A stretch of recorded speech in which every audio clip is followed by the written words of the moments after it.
Jesus is very near. Days are filled with sorrow and care. Hearts are lonely and drear. Burdens are lifted at Calvary, but Jesus, you are very near. Onyame asedanka udinda. Yada wase if we say, oh yeah, our burden lifter. Onyame yada wase if we say, oh yeah, your motivator. Onyame yada wase if we say, eto de den a wo na wo pagya ye. And into this week nyina yaba wanim say, yada ya seda. Yede ya yeye yede enkamfo fa odobo Yesu Kristo so na ka onyankopon udin da. We thank you so much, Lord. Senkanya wunyame a ka obonsam aye pasa. Yema eco school every day odo won koba asundwe ma onyame asedanka udin da. Your parents eko adwuma ba every day odo won koba asundwe ma onyame yakase asedanka udinda. Church family this year yente boni bia onyame yeda wase. Ya busua wo fie at this time yente boni bia yeda wase. De ya boni mpo onyame wasomu amaye ya na yakase asedanka udin. Enne eye youth day onyame yensi de na wase.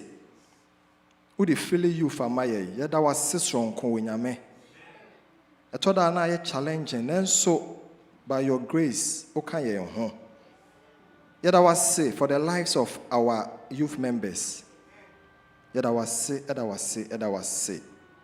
Yes, so now the mboni nyina ache ye. Ampa ye gitum say ye de bon ye fo. Enu ti anopa ye ba ha ye no. Yenyina yabunkotodo esa se onyame fa enfom so eche ye. De mpo epese eja ya yentimi nyai. Ma ho nkonkron medom ye na yentimi njai mu. Ene de ye de yen hawa hodo nyina ba wanim. Na wa hye yen bo se wo na obe lift your burdens nyina wo Calvary. Enu ntia no pa onyame de wo de ade so abia ba abu ne kon a ontumi no onyame so so be lift na maye. Especially your youth members, they are facing so many challenges. Unyame adesuamu aye diama womo.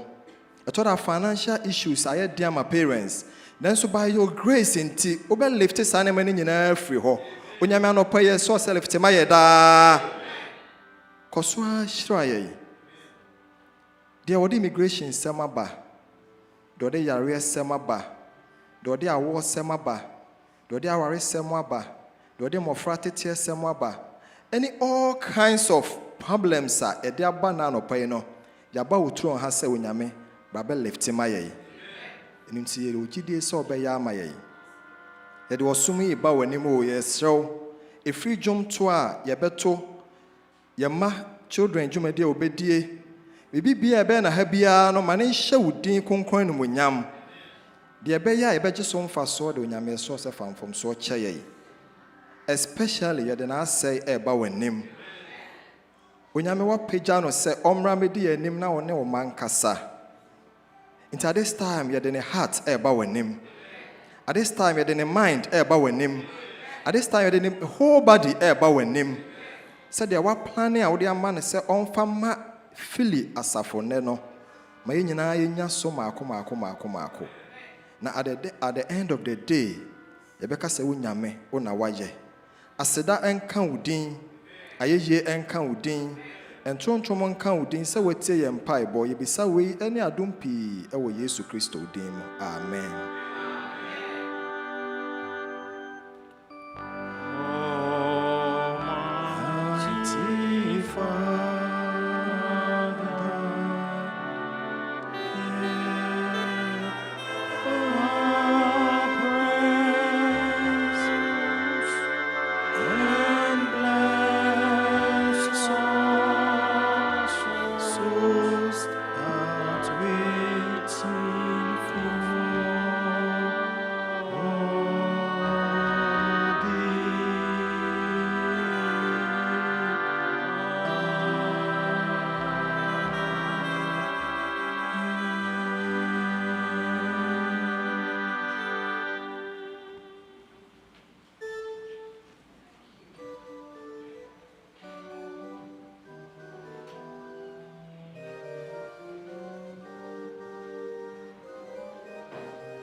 Happy Sabbath, church family. Happy Sabbath, church family. I'm standing here for the promotion of our tithe and offering. Now, I was sitting down trying to think of what I can say to remind us about the importance of us to give our tithe and offering. Now, one thing that came to mind is a song that I love very dearly. It's called Running Over. And the song goes, pressed down, shaken together, running over. When you give unto the Lord, He will give you more. So cheerfully now bring your offerings unto the Lord. And whenever that song comes to my mind, I just think about, when I give, the Lord will bless me more. And see, I want to encourage us, when it's time for us, when our tithe are something that is non-negotiable, when we get our money, that 10% is non-negotiable. It is something that is a requirement from our Lord and Savior Jesus Christ that we have to give back. But the good news is when we give our offerings that help to support our church, the Lord says He will bless us more. And see, I want to encourage everyone that as we give, let's remember that the Lord is going to bless us. Amen? Let us stand up for a word of prayer. Father God, we thank you so much, Lord, that you give us promises that when we give, you will bless us. So this morning, we are standing here with that reassurance that as we give from our hearts, that you are going to bless us. We are standing here with that reassurance that those of us that are struggling to give, you will grant us the ability to do so. We are standing here with the reassurance, Lord, that those that even have difficulties in your jobs, those that have problems that are preventing them from giving, that you will solve all those issues for them because we trust and believe in you. Bless us abundantly. In the mighty name of Jesus Christ that I pray. Amen. Amen.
Why am I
Happy Sabbath, church, and happy Sabbath, boys and girls. I want to welcome everyone to our children's story time, and this week is lesson 12, and the title is Abram Rescues Lot. And to give us our opening prayer, I'll call on Josiah. Father, Lord, I thank you for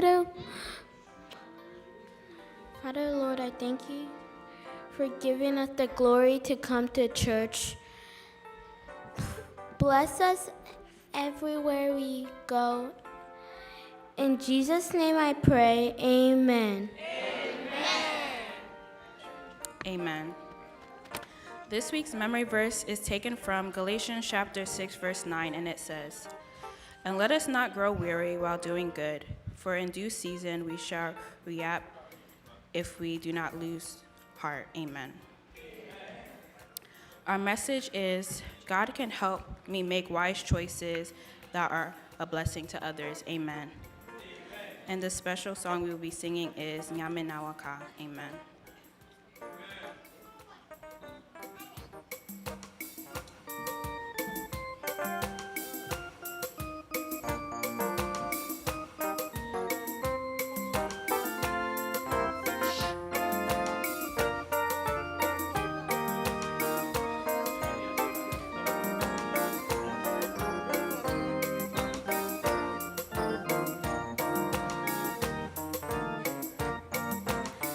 Name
kwa.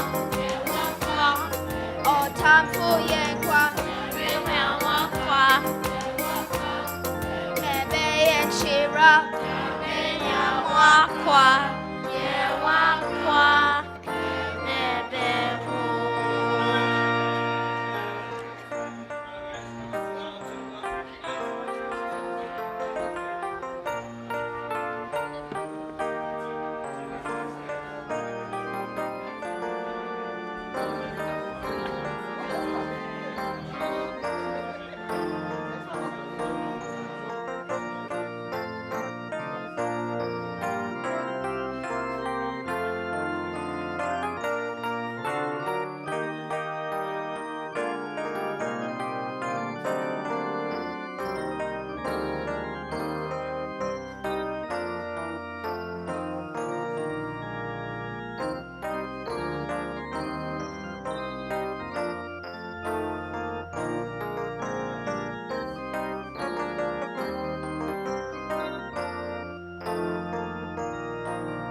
Hi everyone, my name is Maria Eduarda. I come from São Paulo, Brazil, and I am the Aurora Kids. Our lesson today is called Abram Rescues Lot.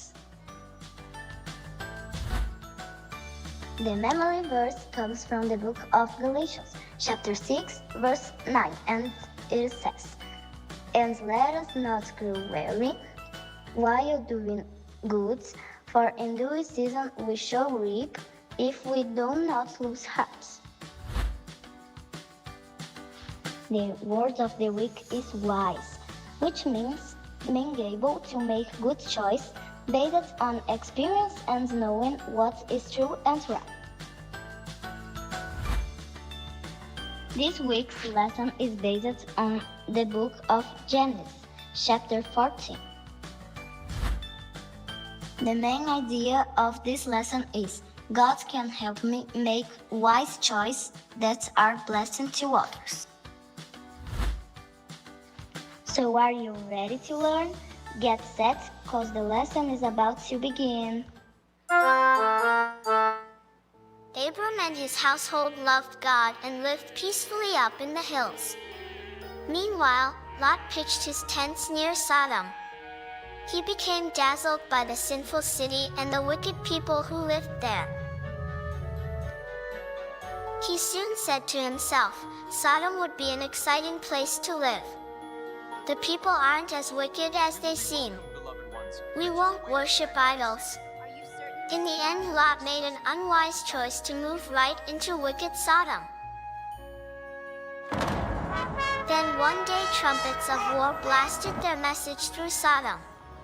"Prepare for war. Prepare for war," they cried. For mighty kings had declared war on Sodom and 4 nearby kingdoms who had rebelled against them. There were 4 kings against 5. But the armies of the 5 kings lost. They dropped their weapons and ran for their lives to hide. The enemy rushed into Sodom and took many people as prisoners, including Lot and his family. They also stole everything the people owned. Then they began to march home. Poor Lot. He had not made wise choices. Now he was in real trouble. A messenger ran to the hills to tell Abram the terrible news. Abram decided immediately that Lot had to be rescued. He could have done nothing and let Lot suffer for his unwise choices, but he didn't. Abram prayed first, and then what did he do? Read Genesis 14:14. Called his 318 trained men to go rescue Lot. These men were Abram's loyal servants who loved God and knew how to defend themselves. 3 neighboring rulers joined in with their armed servants. Together they raced after the enemy army. Lot's captors far outnumbered them, but Abram's men were brave because they had God on their side, and he is very wise and powerful. Abram and his little army crept up to the enemy camp at night. The enemy armies were celebrating their victory with a party. Not wasting a minute, Abram and his men made a surprise attack. The enemy jumped up and ran for their lives. After chasing the enemy away, Abram and his men set the prisoners free. Then they headed back to Sodom with all the stolen goods and treasures. Lot and his family were free. Soon Melchizedek, the priest and king of Salem, rushed out to greet Abram. He was a true friend of God and hadn't fought in the war. He had a special blessing to give Abram. Blessed be Abram of God Most High, who has delivered your enemies into your hand. Genesis 14:19 and 20. With a grateful heart, Abram gave the priest Melchizedek 1/10 of all the goods he had recovered. The Bible calls this 1/10 tithe. It is a gift to God. In Bible times, people gave a tithe of food, animals, or goods. Today we give 1/10 of the money we receive. God knows we are saying thank you to him for everything he has given us. The king of Sodom was so happy to see his people safe and well. Abram was welcomed as a hero. The grateful king told him, "You may keep all these things for yourself. Just give me my people who were captured." Genesis 14:21. How did Abram answer the king? Read Genesis 14:22 and 23. "I will take nothing." Abram's reply was wise. Most people would have accepted the king's generous offer and become very rich. But Abram was far more interested in showing the king and the captives what God is like. In summary, Abram developed a beautiful friendship with God. Because he loved God, recognized his voice, and followed his instructions to leave Ur, others around Abram got to know and love his God by the way he lived and worshipped.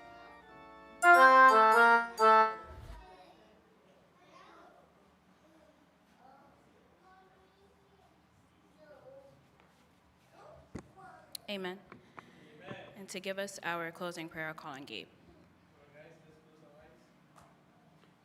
Dear God, help us to follow you and help us make wise choices so we can follow you. In Jesus' name I pray, amen.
Happy Sabbath.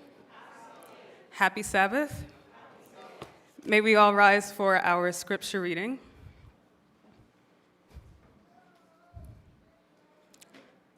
Today's scripture reading will be taken from John chapter 5, verses 1 through 9. I will read the black print, and we as a congregation will read together that is highlighted in red. And I read, "After this, there was a feast of the Jews, and Jesus went up to Jerusalem. Now there is in Jerusalem by the sheep gate a pool, which is called in Hebrew Bethesda, having 5 porches. In these lay a great multitude of sick people, blind, lame, paralyzed, waiting for the moving of the water. For an angel went down at a certain time into the pool and stirred up the water. Then whoever stepped in first, after the stirring of the water, was made well of whatever disease he had.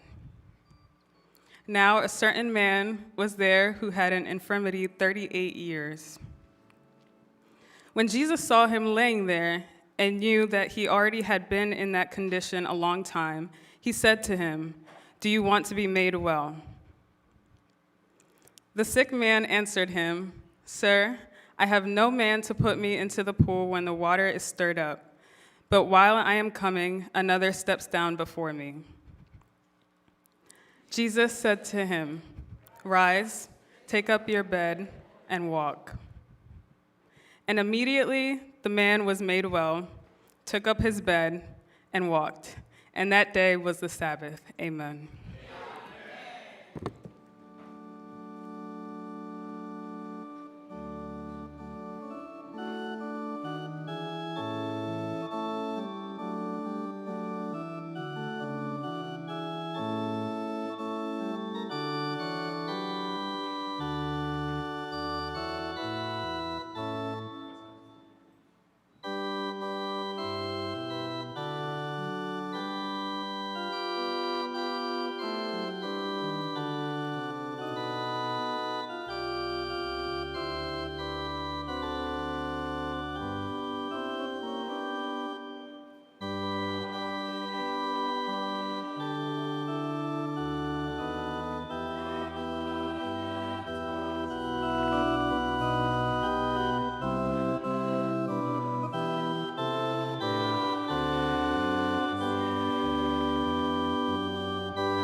Amen. Happy Sabbath. Maranatha. Maranatha. Maranatha. Did I say it right? I thank God first and foremost for giving me the opportunity to be here. I also thank Pastor and all the elders for extending to me the pulpit today. I also thank the youth leadership choosing me to be our speaker for today. Around 3 months ago, we got on a youth meeting, and we meet Wednesdays at 9. And as we were making suggestions about who was going to be the speaker today, we all unmuted our mics, and we gave some names. And Sam stopped us, and he said, I want one of you guys on the line to preach. So I had my mic unmuted. I muted it. I was waiting for Nana to unmute and say she would do it. Nana was waiting for Teresa to unmute her mic and say she would do it. Teresa was waiting for me to unmute my mic and say I would do it. And I was waiting for Uncle Frank. And 3 months later, we see who the Holy Spirit chose. Amen. I also want to thank everyone in the congregation for coming today. Even though if 1 or 2 people are gathered, the Holy Spirit is there, but I won't be able to do it if you guys didn't come. I also like to thank my brother Gabriel for coming all the way from Seattle. I told him that he didn't have to come. He told me he was going to come for one day. And I told him, no, it's okay. I'll see you in a couple weeks. But he still came. God bless you, brother. I also want to thank Mary for coming, and I want to thank her for the big shoes that I have to fill today from her youth preaching last year. Y'all remember? Perfect. Let's begin. Poolside problems. So before we begin, just like the scripture reading, I'm going to say the black. I'm going to say rise. And the congregation is going to say, pick up your mat and walk. So let's practice. Rise. Pick up your mat and walk. Can we do a little bit better? Rise. Pick up your mat and walk. Rise. Pick up your mat and walk. The angels can't hear you guys. Rise. Pick up your mat and walk. So I'm going to show this slide periodically through the sermon. And whenever you see it, we're going to do just like we did. Rise. Pick up your mat and walk. Just like that. Let's bow our heads and pray. Dear Heavenly Father, as we come before you today, Lord, I don't want to speak a single word that you didn't sanction. I don't want to say a single word on my own accord, Lord. Fill me with the Holy Spirit. And let me use me as an instrument so that your message can come out the way you intended it for when you chose me to preach 3 months ago. In Jesus' name I pray. Amen. Amen. Amen. Okay, we're going to try something a little different. Do you guys trust me? I need a volunteer.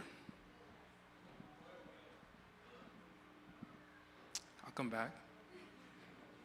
Dang, no adults raise their hands? One here? Okay, I'll come back.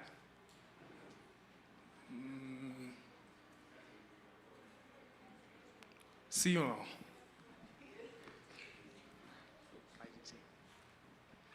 close your eyes. Oh, stand up and close your eyes. Don't look. I have a gift for you. Do you guys see what it is?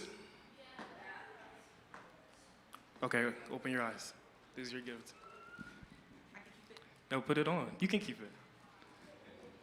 Can I have another mic?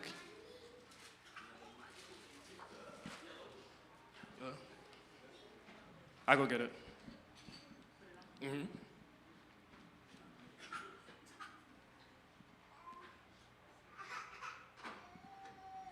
Can you see me?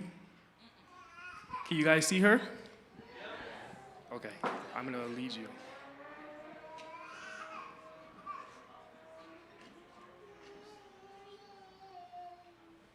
Okay, follow me. Do you know where you are? But you're sure you can't see me? Okay, stay right here.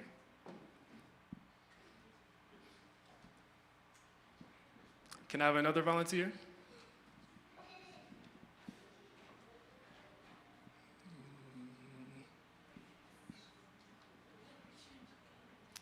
Okay. You want one too?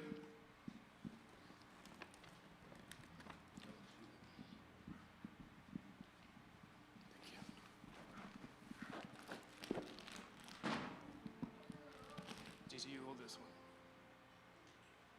Okay. You get one too. You put it on too. Can I have one? I saw Auntie Comfort, right? One more volunteer? Okay.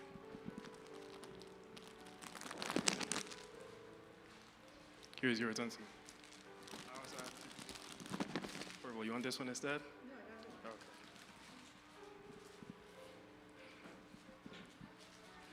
Simo, you ready? Thank you, Gigi. This is a microphone. You sure you can't see me? Okay. Follow me.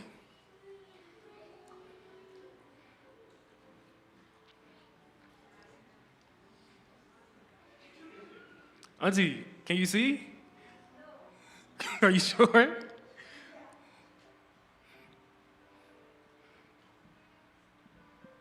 Hey. All right, you stay right there. All right, Auntie. Can you see me? No. Here's a mic. Are you sure you can't see me? No. Okay, stand up.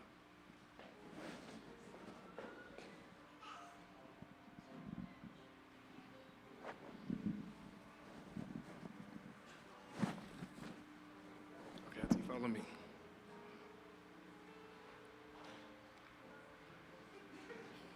Sorry, I was going too fast.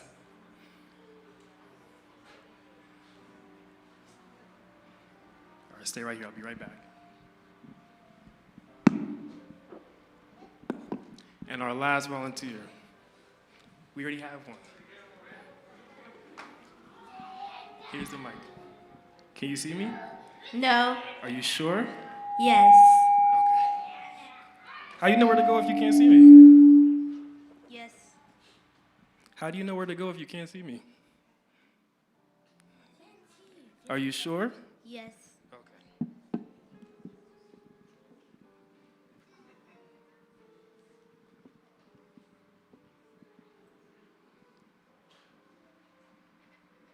Okay, you stay right here. I'll be right back.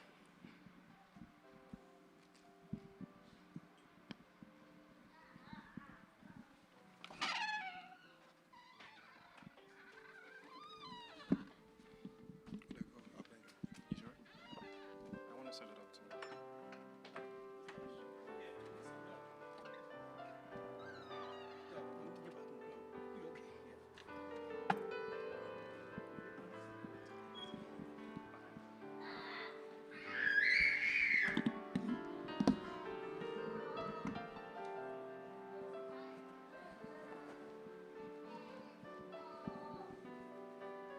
Okay, Simo, there's a chair right behind you. I'm going to place you.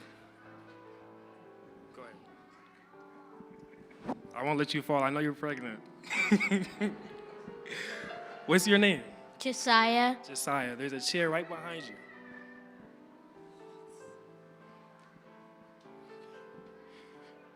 Auntie Comfort, there's a chair right behind you.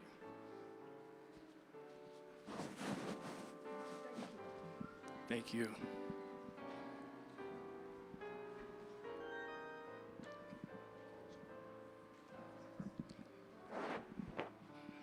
Simo, you good?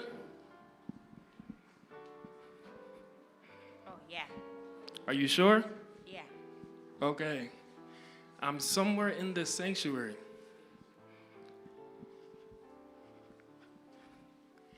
Do you think you can find me without getting up? Find you? Yeah. How? Can you see me? No. Okay. Nana, can you give the mic to Josiah?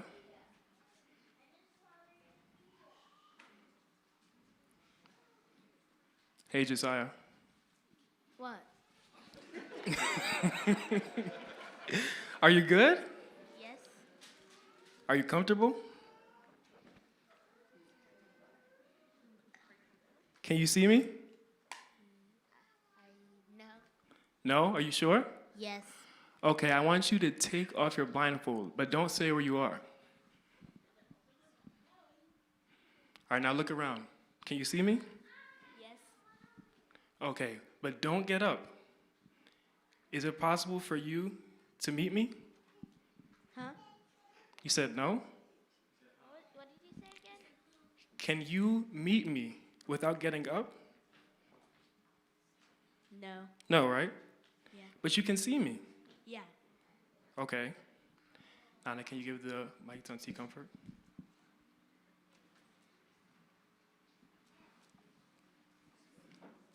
Hi, Auntie. Hello.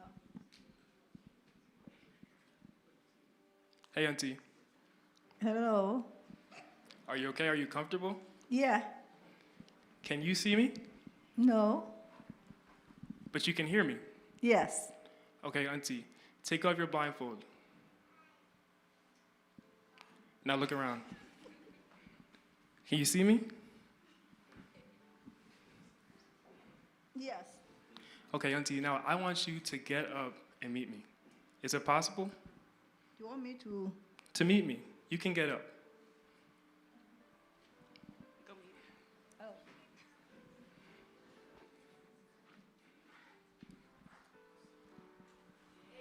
And what did we say to her? All right, Sima, you can take off your blindfold. You see where I brought you? So why were you able to hear me, but you couldn't meet me? Because I couldn't see. You couldn't But see I me. could hear you. You could hear me. And what about you? You could see me, Yes. but you couldn't meet me. Why? I was sitting down. Okay. So it was hard to meet me without your legs, right? Yes. Thank you. Thank you to all of our actors. Thank your mom. Thank your mom.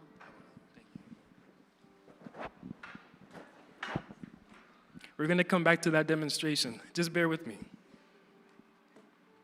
Let's open our Bibles to the scripture that Nana beautifully read for us.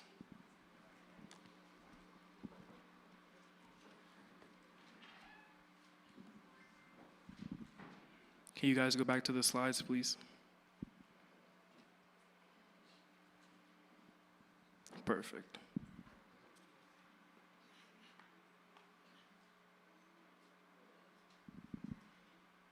And let's start from verse 1. This miracle is only mentioned in John and was one of the 7 miracles that was mentioned in the book, by far the fewest of all the other Gospels. Let's see what it has to say.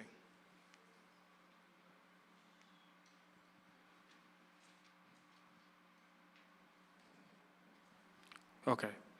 After this, there was a feast of the Jews, and Jesus went up to Jerusalem. So at that time, there was only 3 major celebrations or feasts that the Jews had that they participated.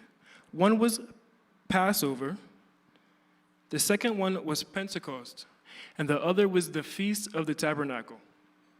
And you see, I underlined, it says, went up to Jerusalem. You see, Jerusalem stood on a hill. So no matter what direction you came by, from north, south, east, west, you had to go up the hill. All right? It might have looked something like this.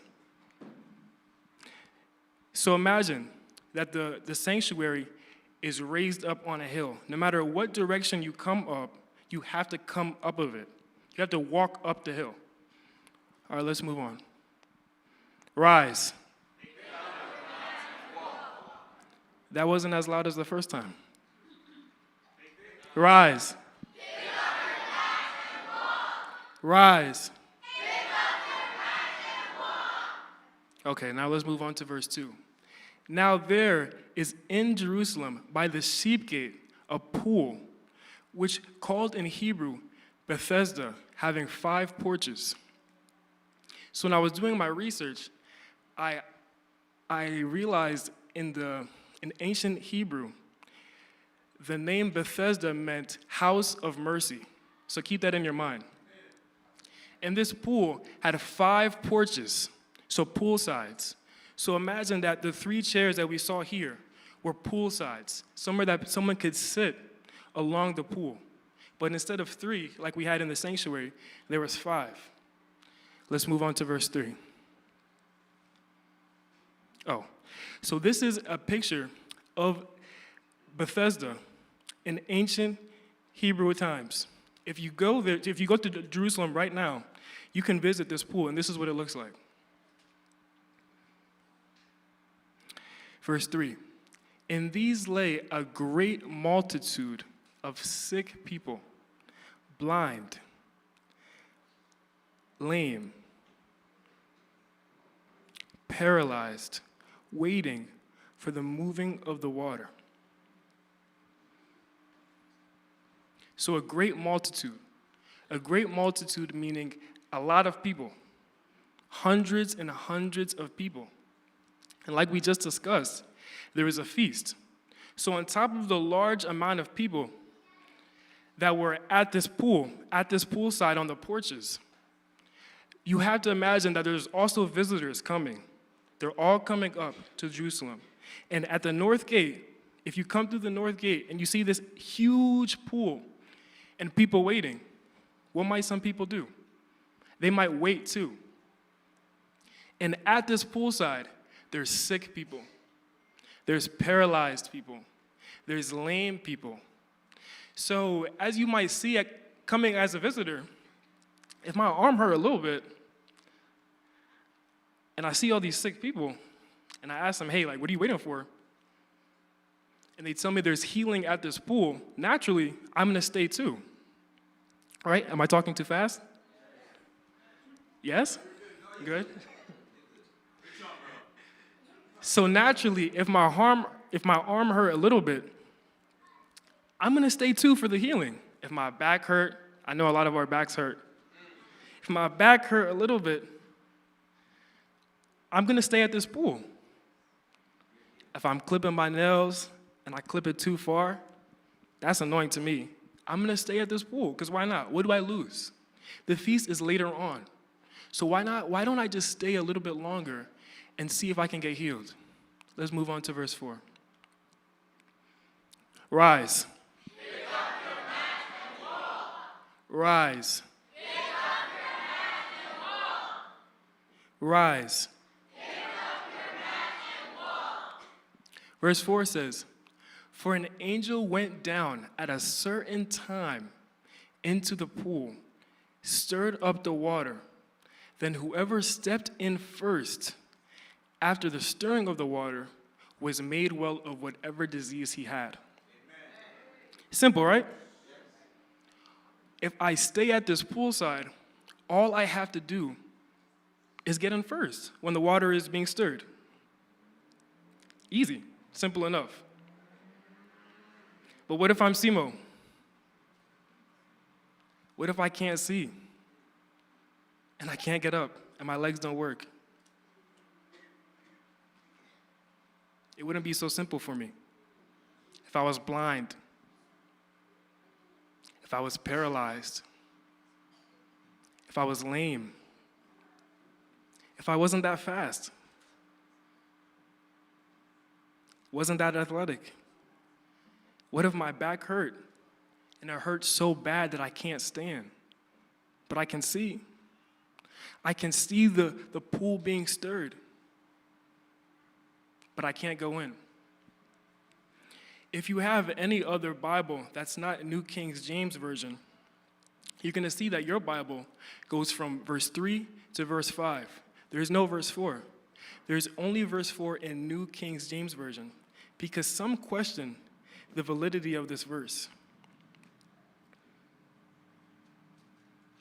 They don't believe that it actually happened, because it's not in the Greek manuscript when they discovered it. But if in fact there was healing at this pool, which there's evidence to show us that there was, it wasn't the first time in the Bible that we saw healing that was a little unusual.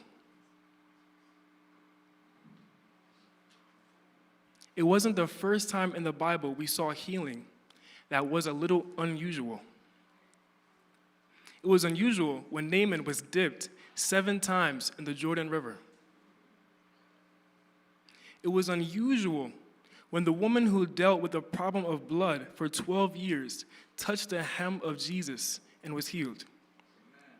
The same way your healing too will be unusual. Sometimes our healing has to look a little unusual for other people to see the full magnitude of Jesus Christ. Amen?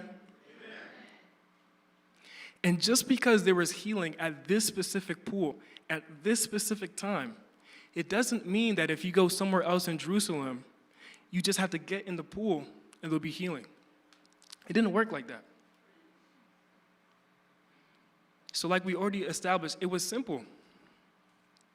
It was only simple if you could walk. Not only walk, it's only simple if you could run. Auntie Comfort was able to meet me because she could see me and she could meet me. But what if on her way to meet me, Gabe meets me first? He's closer to me. What if the pool is by the computers and Auntie Comfort is by the poolside where she can stand and she can see and hear me, but she won't be able to get to me first? And that was the problem that a lot of people at this poolside had. Because like we already discussed, there was so many people, a great multitude of people who were there already, on top of the visitors who were there as well. Let's see what verse 5 says.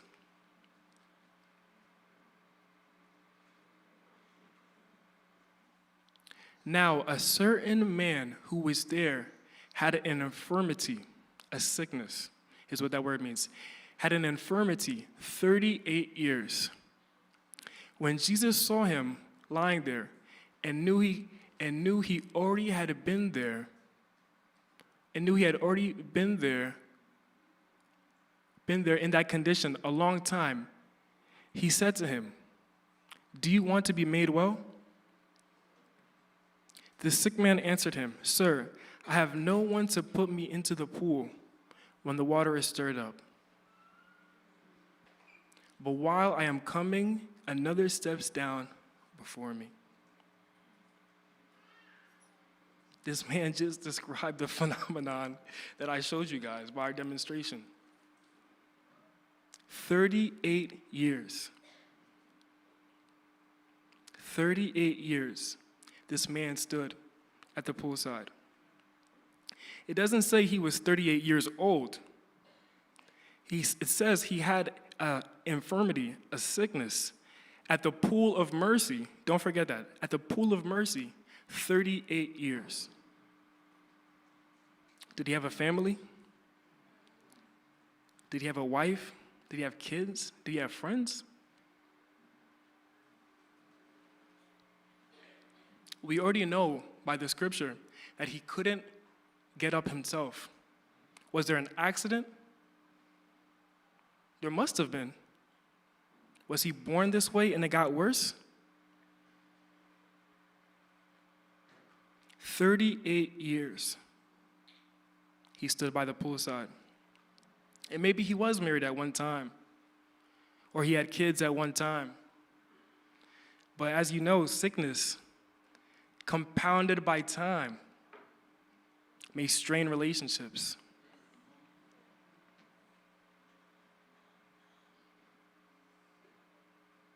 He couldn't move his legs. Like Josiah. Josiah could see me, but he couldn't meet me. Imagine how painful it is. Imagine how painful it is to be sitting here and to see healing right there, and I just can't get to it. For years, 38 years, I won't be 38 for a long time. So I can't imagine dealing with something for that long of a time.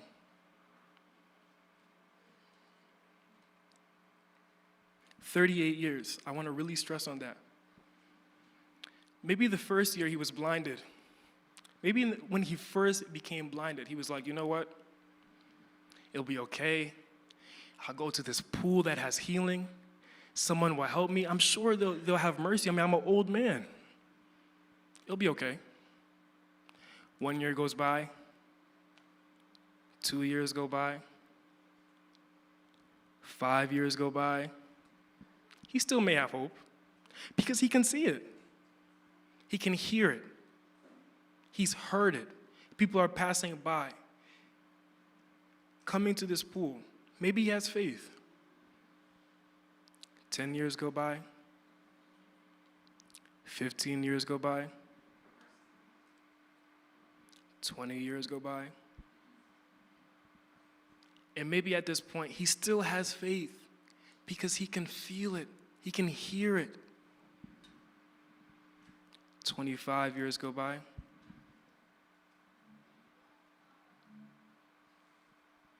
30 years go by. 35 years go by.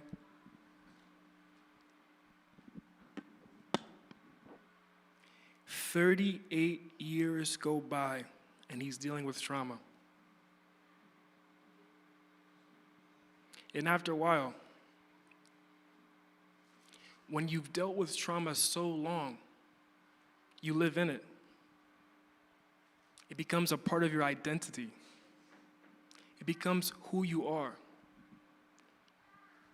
You accept it. And that was this man. After 38 years, he just accepted the condition he was in. Lord, have mercy. Let's bring it back to here, the pool that we're in. The house of mercy that we're in right now. Many of us are dealing with trauma.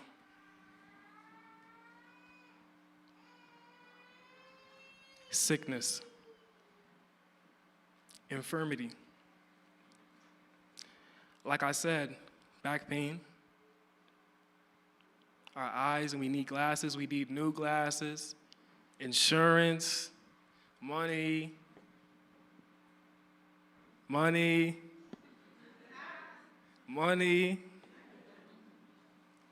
Some of our livers are messed up. Some of our colons are messed up. You may have something that you're going through right now in your body, and you know it's not right, but no one else around you does. Maybe your family does, but definitely not your church family. And only you know how annoying, how much it hurts you, and you can't do anything about it right now. Maybe a couple years have gone by with this back pain. Maybe a couple years go by with your knee hurting. Maybe a couple years go by and these migraines you keep having, they keep getting worse, and you can't do anything about it. Unfortunately, you start to think, what if this never changes? What if this sickness, this infirmity, this trauma I'm going through right now, what if this is my life? I just have to figure out how to manage it. And now we take Tylenol, we take ibuprofen, all to calm it down. But sometimes it doesn't work. We have no choice but to be comfortable in our own trauma, which is the worst place to be. And the youth that's sitting here in our sweaters, what if you're going through something? What poolside problems are you having? Personally, I don't like the pool. I can't swim, so I don't bring my bathing suit, and I just say I forgot it. I sunburn easily, which I don't understand because I'm dark-skinned. I don't know how long I need to eat before I go into the pool. Is my stomach gonna hurt? That's what I hear. I don't know if that's a myth. Is that a myth? Those are the poolside problems I'm having. But our youth here, what poolside problems are you having? Is it imposter syndrome? At school? At work? Depression? Insecurity? Heartbreak? Church hurt? Lust? Stress? Loneliness? Peer pressure? Unfortunately, the bad news is everyone sitting here right now in this house of mercy, in this poolside, is dealing with some type of trauma. And if you just conquer that trauma, unfortunately, there's more trauma coming. Unfortunately, there's more trauma coming. But there's good news. In verse 6, it says,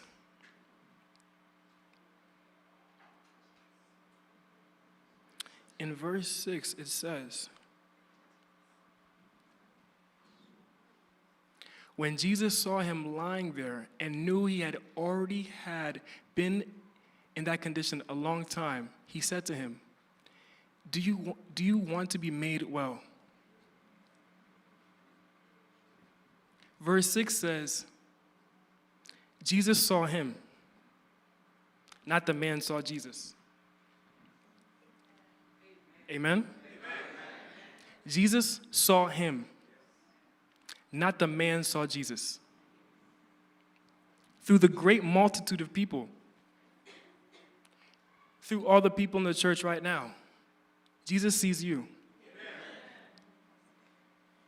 He sees you in your condition. He knew, the Bible says, he knew that the man had been in this position. The same way he knows that you've been in this position a long time. Your friends at college are doing something you didn't grow up doing,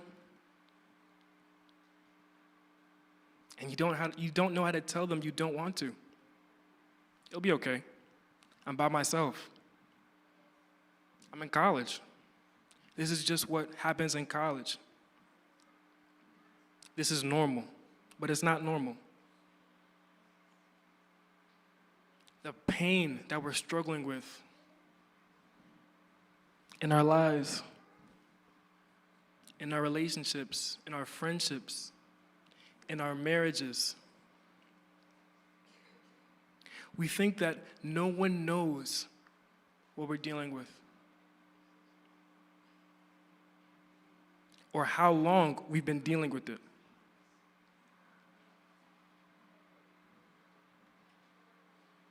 But it doesn't catch God by surprise. He knows. And our time will come when he asks us, do you want to be made well? Let's look at verse 7. The sick man answered him, Sir, I have no man to put me into the pool when the water is stirred up. But while I am coming, another steps down before me.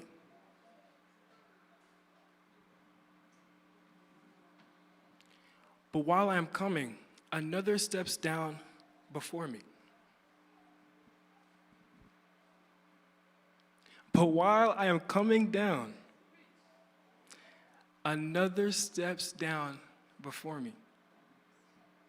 He probably said, look, I've been here a long time. I'm used to this. I'm used to this. I don't need anyone to put me there. I've accepted the trauma I'm going through. This is just my story. He meets Jesus' question with an excuse. A valid excuse. He can't see. He can't walk. He's tired. 38 years have gone by. He didn't answer his question. And many of us respond the same way when we're asked the same question. Do you want to be made well? And instead of saying yes, we tell you about our sickness, our finances, our depression, our circumstances, what we don't have, our marriages, our trauma. All of these things make us feel like there's no hope. So some might ask, why did Jesus ask him, sir? Why did he ask him, do you want to be made well? It was obvious. Why would I ask Simo if she could see me if her eyes are blinded? When I asked her to take off her blindfold, shouldn't that be obvious? Why do I have to ask her to take off her blindfold? But the truth is, some of us don't want to be made well. We say we do, but we don't really. Some of us want to be made well, but we're comfortable in our trauma. We're not willing to do what's necessary to make the changes. We've been trying to lose 10 pounds. Amen. We've been trying to lose 10 pounds for 3 months. And we're going to April in a couple of weeks. And we've gained instead of lost. It's not like we don't know what to do it. We know exercise, eating a little bit better, not eating before we go to sleep. But what do? We go on TikTok and we see Slim Tea.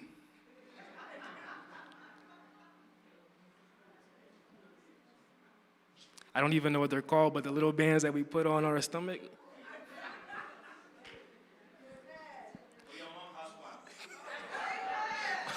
Uncle, we all have one.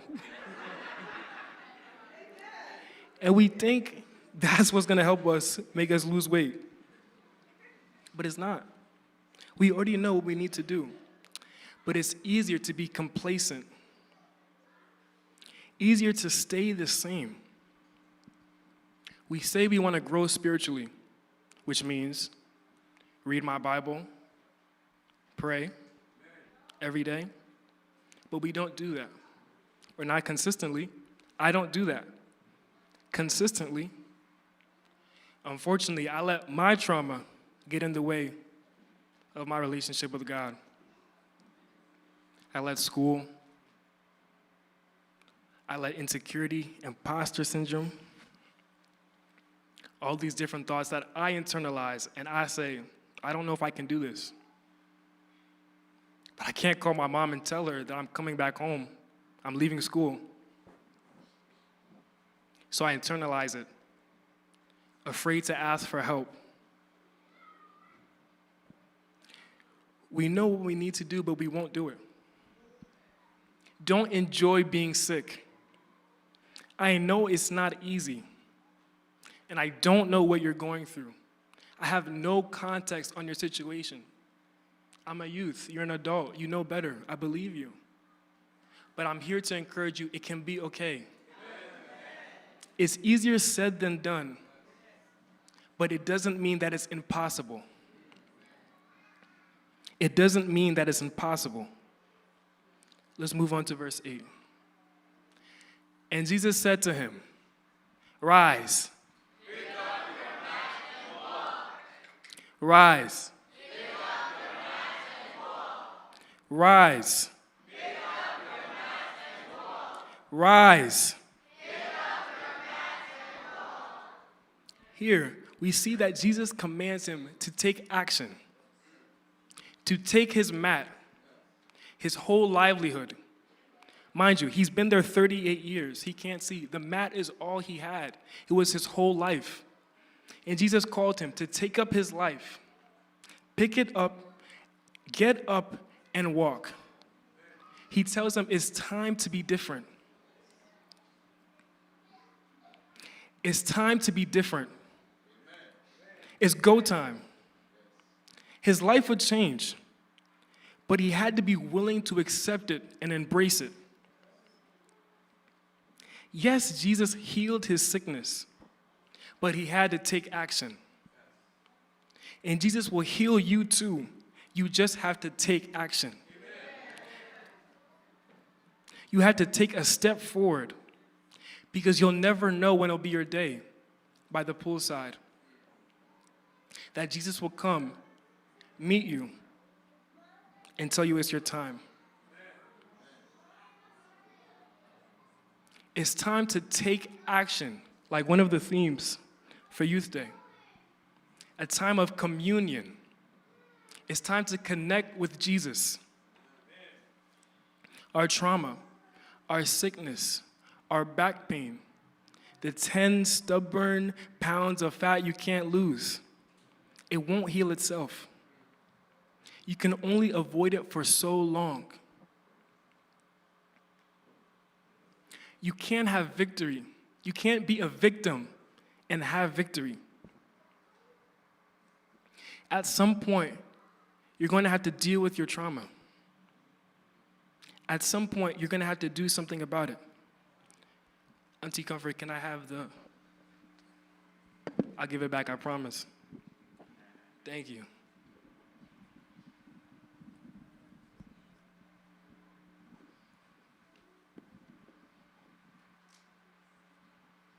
It could be me, sitting here by the poolside, 38 years. Let me bring it down to my real life. I can be dealing with a problem for just a couple of days, and I allow it to blind me. I allow my job to blind me. I allow my marriage to blind me. I allow my church hurt to blind me. I allow my insecurity to blind me and make me think that there's no help, that there's no hope, that there's nothing for me.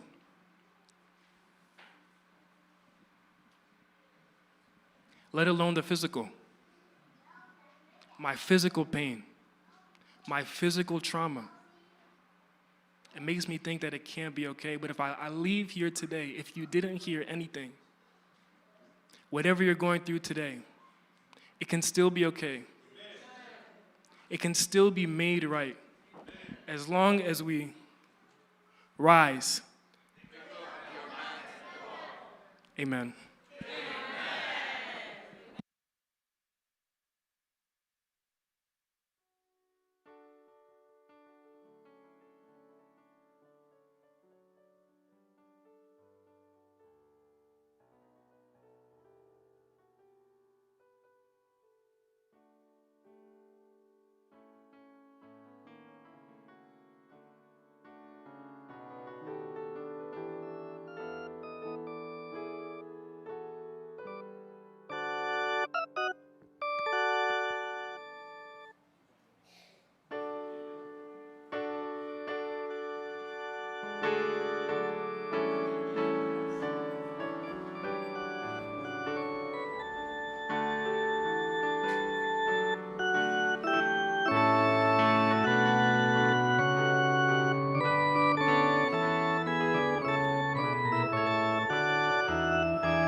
Before the benediction, I want to thank my mom and my dad for their prayers, for my grandpa, my grandma, and the whole church, and everyone who prayed for me, knowing that today was Youth Day, and I was going to preach.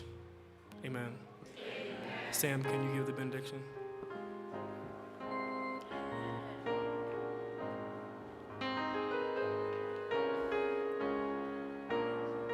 Let us pray.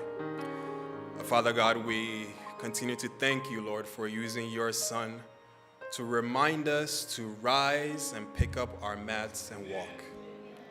We thank you for this message, Lord. And now unto him who's able to keep us from falling and bring us before his throne with exceeding joy.